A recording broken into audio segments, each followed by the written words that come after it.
what do we do now? That's a conversation that's been in the making, right? This is unprecedented, which means that even though I have an advanced degree in international law with a specialization in conflict, peace, and security, which means that although I've studied lots of different types of conflict, I was in Europe as it was shifting to the right because of a lot of situations that were occurring, like the Syrian refugee crisis and the boom booms, you know? The difference is that these situations have not occurred in the United States. So the United States had different rules, right? That's null now, but that means that we have different avenues that maybe the other countries did, or they had avenues that we didn't. So it's all about bringing all of that together. So have some patience on your content creators on this, because really we are trailblazers within this situation. It is a constitutional collapse. It is a constitutional crisis. Within this reality, the fact that the federal constitution is now null, that means that we default to our state constitutions. Look on my second pin video on states for that. Now, this isn't good news for if you're in a red state that's controlled by a red legislature. Doesn't matter if you really have a blue governor, because although the governor is basically the commander-in-chief,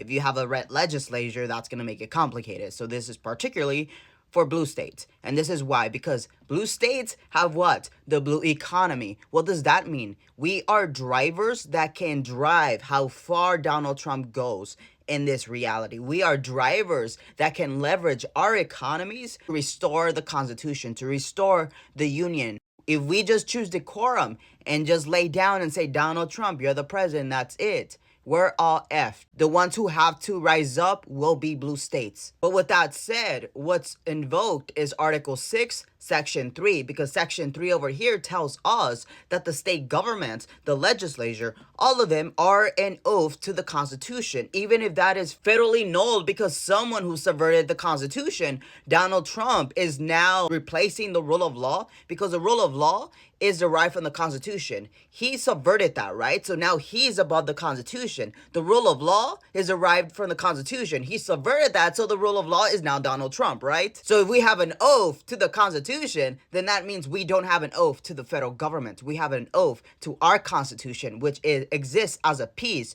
of the federal Constitution unless that is restored. That said, what you can do next if you are in a blue state is that you can email, call, text, annoy online your state legislature. That includes your representatives, your senator, but most importantly, your governor, because the governor is the commander-in-chief. Your state, I know maybe some states don't have a national guard, but California does have a national guard, and they are in obedience to the state government. So that's my third video is going to be applicable to that end. But we need to pressure them to invoke Article 6, Section 3, the one I just showed you, and disconnect from the federal government until the Constitution is restored. Absence of law and order in the state is anarchy.